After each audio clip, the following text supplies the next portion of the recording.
அதாவது அவர் விரும்பலை தவிர நான் விரும்புகிறேன். அவர் வாழ்க்கை மக்கள் தெரிஞ்சுக்கிட்டா நான் விரும்புகிறேன். ஆமாம், அவர் வாழ்க்கை தெரியாமல் போனப்போ என்ன இருந்திருக்கும்? கிட்டத்தட்ட விஜய் ஆட்சிக்கு வந்திருக்க முடியாது.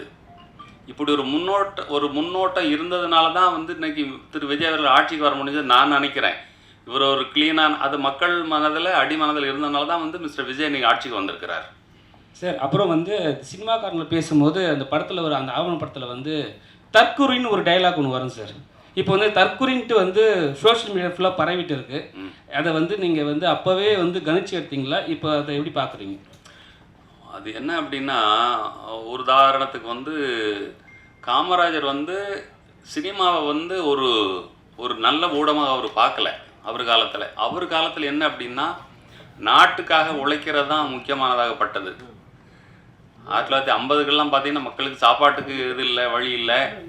அவர் சுதந்திர போராட்ட காலத்தில் பார்த்தீங்க அப்படின்னா அவருக்கான சாப்பாடு சாத்தூரில் மரத்தில் கட்டி தொங்க போடப்பட்டது. 2 நாள் 3 நாள் சாப்பாடே இருக்காது. அதை எடுத்து சாப்பிட்டுட்டு நாட்டுக்காக வேலை பார்த்தாரு. பல்லாயிரக்கணக்கான பேர் கொல்லப்பட்டாங்க பிரிட்டிஷ் போலீஸால். இந்த நேரத்தில் சினிமா அவருக்கு எந்த விதமான ஒரு இதை கொடுத்துருக்கோம் யோசிச்சு பாருங்கள் நீங்கள். மக்கள் வீணாக டைவர்ட் பண்ணுறாங்கன்னு நினச்சிருப்பார். இன்னொன்று அவருடைய கணிப்பில் மக்கள் பணியாற்றி அரசியலுக்கு வர வேண்டும்.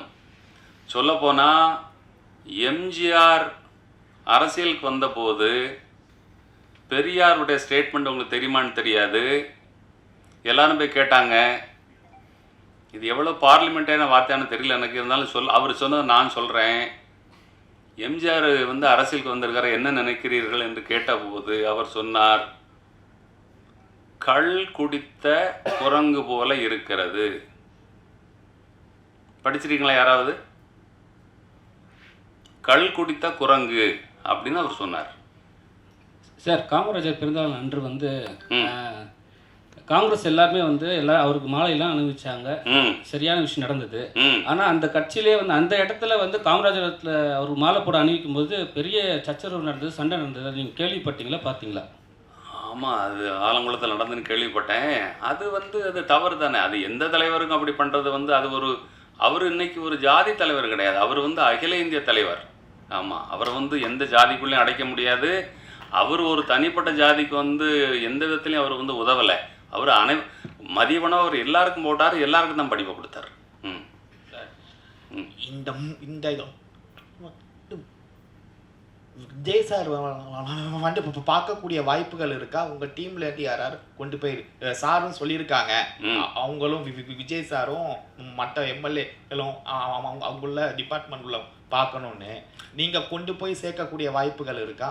அது எனக்கு அது ஒன்றும் பெரிய பிரச்சனையாக படலை. இப்போ எல்லா பத்திரிகையிலும் எழுதிட்டீங்க நீங்கள், பாலகிருஷ்ணன் உதவி கேட்குறாரு அப்படின்ட்டு. எனக்கு அது ஒன்றும் ஒரு பெரிய பிரச்சனை இருக்காது. ஆமாம் ஆமாம், எனக்கு அது ஒரு பத்திரிகை உங்கள் மூலமாகவும் அந்த வேண்டுகோளெலாம் வைக்கிறேன். இன்னும் எனக்கு அது ஒரு கடினமாக பணியாக இருக்காதுன்னு எனக்கு தோணுது. சார் தொடர்ச்சியாக காமராஜர், திருக்குறள் இது மாதிரி மக்கள் சம்மந்தப்பட்ட படங்களை எடுத்துகிட்டு இருக்கீங்க. பார்க்குற படங்களா? ஒரு வேலை கட்சி தொடங்க என்னதாவது இருக்கா? அதாவது நம்ம விட கஷ்டப்பட்டவங்க கிட்ட எதையும் கேட்டு போகக்கூடாது, ஓட்டு கூட கேட்டு போகக்கூடாது. அர்த்தம் புரியுதா உங்களுக்கு? சினிமா சம்மந்தப்பட்டவங்களும் போகிறாங்க, அதனால சொல்கிறீங்களா சார்? நம்ம விட எளியவங்கிட்ட, நம்ம விட கஷ்டப்படுறவங்ககிட்ட நீ எனக்கு ஓட்டு போடுன்னு கூட கேட்டு போகக்கூடாது. இந்த காலகட்டத்தில் அவங்ககிட்ட எதையுமே கேட்கக்கூடாது. விஜய் சார் மாதிரி எந்த தொகுதியும் போகாமல் சில தொகுதி மட்டும் போயிட்டு ஓட்டு கேட்டு மாதிரி கணக்காக இது. எங்க விஜய் யாரு, நான் யாருங்க? எனக்கு அந்த மாதிரி எண்ணம்லாம் டெஃபினட்டாக கிடையாது. நான் என்னோட வேலை இது. எல்லாருக்கும் ஒரு பணி விதிக்கப்பட்டிருக்கு, அதை நான் செஞ்சிட்டு இருக்கேன், அவ்வளோதான் சார். இப்போ ஏகப்பட்ட ஆக்டர்ஸ்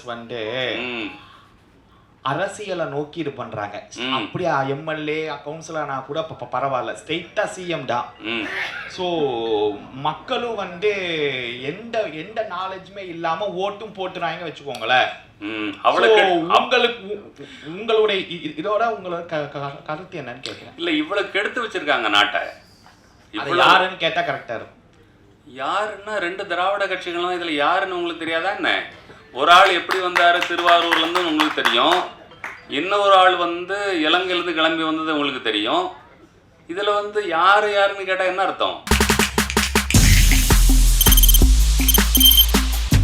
முடியாத தம்ப்நெயில்ஸ், கலக்கலான கண்டென்ட்ஸ், சினிமாவும் சீரியஸ் பிரச்சனைகளும், பல வருடங்கள் இடைவெளிக்கு பிறகு இந்த படத்துல ஒரு கலகலப்பும் கைகலப்பும், போயிட்டே தான் இருக்காரே தவிர பிரேக்கே இல்லாமல் பிரேக்கிங் நியூஸ் சொல்லும் தந்தி டிவி ஆப். இன்ஸ்டா தலைமுறை வரை இறங்கி அடிக்கும் தந்தி டிவியின் டிஜிட்டல் எக்ஸ்க்ளூசிவ். அது தண்ணிக்குள்ள போகும்போது ஹேங் ஆயிடுச்சு. உங்களுக்கு விஜய் சார் எந்த அளவுக்கு ரொம்ப பிடிக்கும்? Of course, Malayalis are huge Vijay sir fans. ரெண்டு பேருமே ரொம்ப பிடிக்கும் எனக்கு. தந்தி டிவி ஆப்பை இலவசமா டவுன்லோட் செய்யுங்க. ஃபாலோ பண்ணுங்க, சப்ஸ்கிரைப் பண்ணுங்க, என்ஜாய் பண்ணுங்க.